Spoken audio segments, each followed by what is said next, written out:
Nah, ini ajaib nih. Hari ini kita akan mempelajari sebuah hal yang sederhana, bahkan sering kamu lihat di depan mata. Tapi entah kenapa baru kali ini ada orang yang berani membahas hal itu secara lebih dalam. Bagi kamu yang mungkin sudah bosan mengalami peristiwa-peristiwa nggak jelas dalam hidup kamu, ini jawaban dari Tuhan atas doa-doa yang selama ini sering kamu panjatkan. Kita bahas.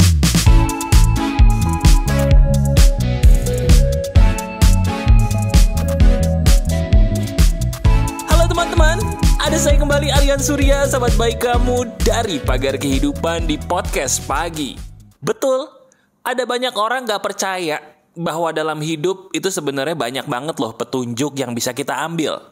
Tapi sayangnya sayang banget gak ada orang di sekitar kita mungkin kalau dilihat-lihat yang bisa memberikan kita sebuah petunjuk. Mana sih jawaban dari Yang Maha Kuasa atas doa-doa yang sering kamu panjatkan? Nah, kali ini izinkan saya sebagai sahabat kamu, siapapun kamu yang baru menonton video ini atau sudah sering menonton saya, halo, anggap saja kita lagi bertemu di jalan, kita duduk bareng-bareng sambil ngopi, ngobrol. Saya ingin memberikan sebuah hal yang sangat sederhana, saya cuma minta tolong kamu bantu saya ya. Bantu saya dengan membayangkan apa yang saya ingin katakan kepadamu di bayanganmu sejelas-jelasnya. Karena ini permainan. Tapi permainan ini justru bisa mengeluarkan kamu seizin Tuhan dari masalah. Permainannya gampang. Kamu tahu nggak? Kalau dalam hidup ini yang paling bikin kita sakit itu apa? Betul. Yang paling bikin kita sakit itu benar nggak sih ketika kita dianggap sama seperti kita yang dulu? Coba deh jujur. Mungkin diri kamu kaget lagi nih. Loh, kok pas banget mas sama saya? Bener mas. Hal yang paling nyakitin dalam hidup saya itu adalah ketika saya sudah capek-capek berusaha jadi orang yang lebih baik, jadi orang baru. Tapi entah kenapa saya selalu dianggap sama seperti saya yang dulu. Memang mas, dulu saya pernah mengalami sebuah perbuatan bodoh yang saya lakukan. Tapi saya sudah berubah kok. Tapi kenapa ya nggak ada orang yang memahami perubahan saya? Saya mungkin memang dulu jelek, tapi saya sudah nggak jelek lagi kok. Saya dulu memang terlalu gemuk atau terlalu kurus, tapi saya sudah berusaha kok, badan saya sudah nggak kayak gitu lagi. Tapi kenapa ya kok orang masih menganggap saya sama? Pernah nggak kamu seperti itu? Kaget ya, kok bisa pas lagi apa yang saya katakan dengan kehidupan kamu saat ini? Nah, ini dia nih. Saya akan membahas secara singkat, padat, dan jelas supaya kamu sadar di mana sih letak kesalahannya dan kemana kamu sebagai sahabat saya harus melakukan sebuah usaha untuk lepas dari ini semua. Jawabannya gampang. Sekarang saya minta tolong kamu bayangkan deh. Tolong bayangkan orang yang menurut kamu pernah hadir. Pernah hadir dalam hidup kamu dan orang itu tuh sangat sempurna bagi kehidupan kamu selama ini. Boleh orang tua, boleh teman, boleh pasangan, boleh mantan. Bayangkan siapapun orang yang pernah hadir dalam hidup kamu dan menurut diri kamu, nih orang nih paling sempurna buat saya mas. Nah, coba bayangkan wajah orang itu kalau ada sekarang. Sudah? Nah bagaimana kalau saya nggak pernah menemukan orang yang sempurna dalam hidup saya? Apakah saya tidak bisa ikut permainan ini? Bisa. Bagi kamu yang tidak pernah atau belum pernah menemukan orang yang sempurna dalam hidup kamu, tolong bayangkan wajah dirimu sendiri seumur hidup yang menurut kamu di saat itu saya paling cantik. Di saat itu saya paling ganteng. Di saat itu badan saya paling bagus mas. Tubuh saya paling keren mas. Di saat itu saya paling oke, paling prima. Nah, bayangkan wajah kamu sendiri di saat itu. Sekarang silakan bayangkan sejelas-jelasnya. Yuk, coba. Sudah? Nah, sekarang coba. Dari dalam hati aja kamu katakan kepada saya. Secara jujur nih, kita mulai dari kamu yang membayangkan orang lain dulu deh. Orang lain yang menurut kamu sempurna tadi nih. Coba kamu katakan kepada saya dong, apa sih yang membuat kamu ngerasa orang itu begitu spesial bagi hidup kamu? Apa yang membuat kamu ngerasa bahwa, dia ini sempurna loh buat saya? Coba deh katakan kepada saya, apa yang membuat dia sempurna di matamu? Sudah? Gampang ya? Gampang banget ketemu ketika saya suruh kamu untuk menyebutkan kesempurnaan dia di mata kamu. Sekarang kamu tahan dulu jawabannya. Saya ingin kamu yang membayangkan dirimu sendiri versi terbaiknya di masa lalu. Nah, ya kamu. Sekarang saya tanya dengan pertanyaan yang lebih spesifik. Kan yang dibayangkan kamu adalah dirimu sendiri tuh. Dirimu sendiri yang masih oke, betul ya? Sekarang coba katakan kepada saya.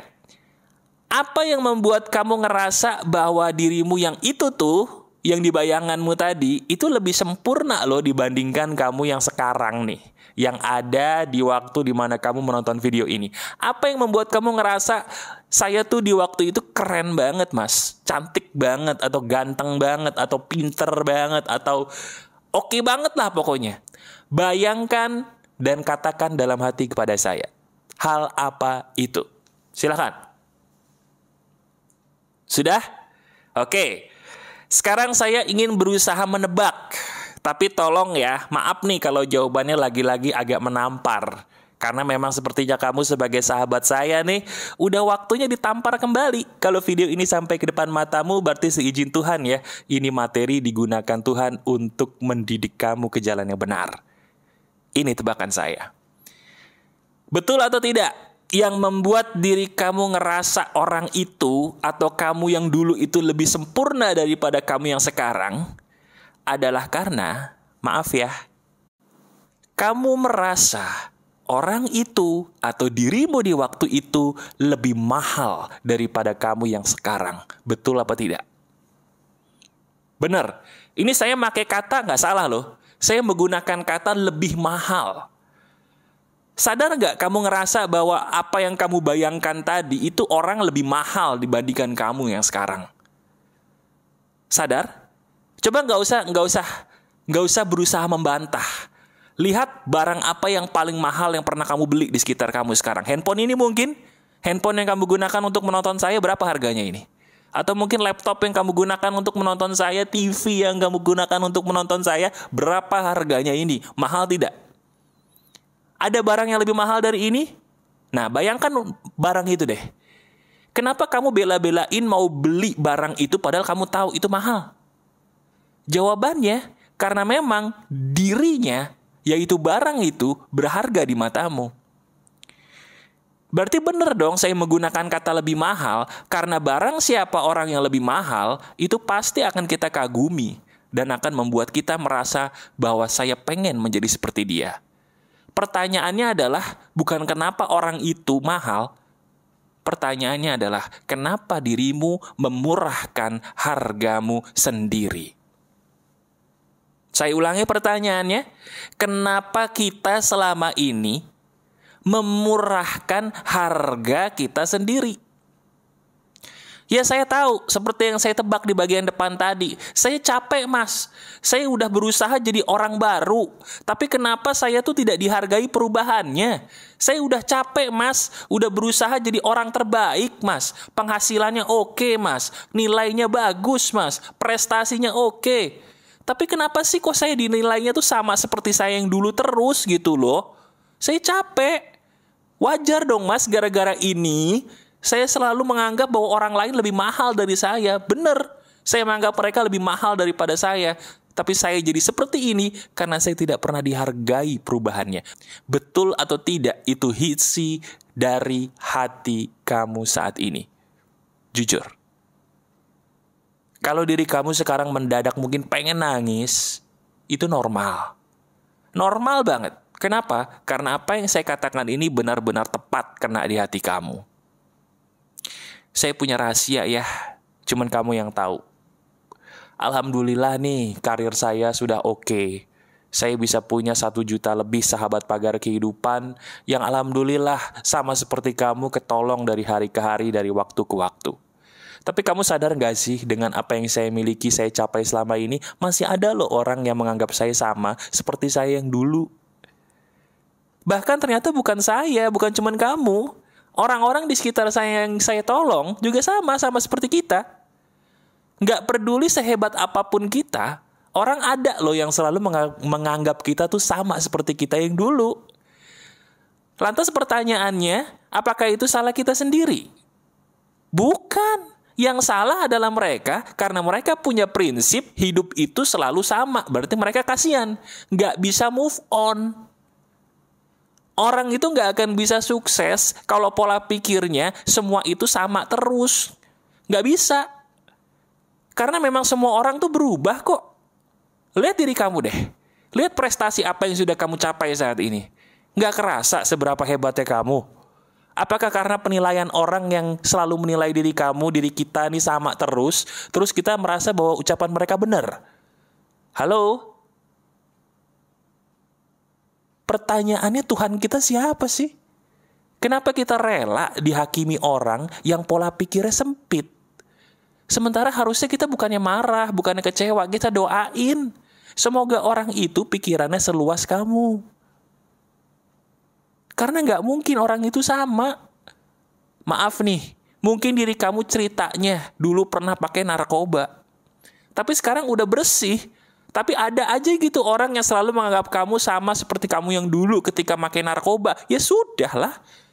Orang itu berarti pikirannya sempit. Cari dong orang-orang baru yang bisa menganggap kamu tuh sebagai orang yang oke. Banyak kali. Belum ketemu aja. Mas, saya capek mas dibilang gendut terus padahal badan saya udah gak gendut. Mas, saya capek mas dibilang kurus terus mas padahal badan saya udah gak kurus. Ya udah, kalau capek jangan ketemu orang itu lagi. Kalau emang harus ketemu orang itu lagi, setiap kali ketemu sebelum dia ngomong maaf ya saya pergi dulu. Maaf ya saya pergi dulu. Aduh, maaf nih saya ada urusan. Aduh, mendadak ada telepon padahal enggak. Lama-lama dia tahu bahwa setiap ucapannya menyakitimu.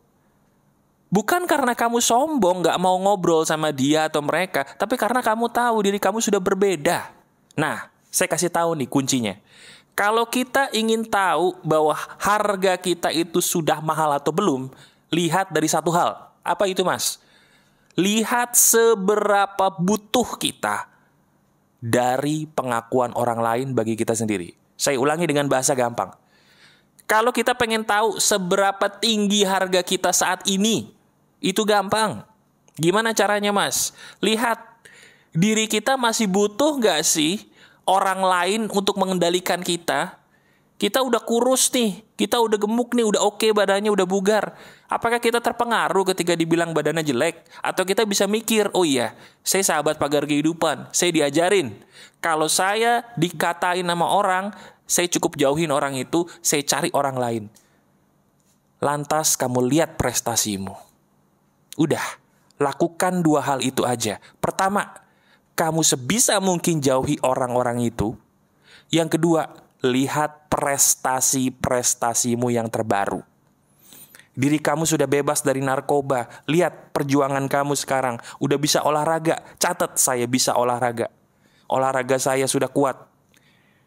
Mas, saya sekarang udah bagus mas penghasilannya mas. Bagus, alhamdulillah. Dulu penghasilannya jelek mas. Udah catat tuh. Foto rekening kamu. Supaya ketika ada orang mengatakan, ih penghasilan lu jelek gitu, kamu gak usah percaya dia. Lihat fotonya, ih enggak kok penghasilan gue oke. Ada orang yang bilang kamu gak cantik, ada orang yang bilang kamu gak ganteng. Lihat kamu punya foto paling ganteng, punya foto paling cantik versimu sendiri, foto, banyak-banyakin selfie, lihat baik-baik dan kagumi foto itu. Ketika ada orang menjelekkanmu, jauhi orang itu dan lihat prestasimu. Iya ya, ternyata gue ganteng juga. Ternyata saya cantik juga mas. Jadi orang tuh cuma butuh dua. Jauhi sumber racunnya dan temukan bukti. Betul gak? Nah sekarang pertanyaannya, sudah berapa banyak orang yang kamu berani jauhi dan seberapa banyak bukti yang kamu simpan? Pahami dua hal itu deh. Lihat perubahan yang terjadi dalam hidup kamu seizin Tuhan. Ini video bakal merubah hidup kamu kalau kamu mau menggunakannya baik-baik. Praktekkan video ini, dengarkan berulang kali dan renungkan. Bukankah lagi-lagi apa yang saya katakan ini benar dalam hidup kamu? Masih ada saya, Aryan Surya, sahabat baik kamu selalu dari Pagar Kehidupan. Tetap keep the spirit, keep sharing, and keep loving. Bye-bye.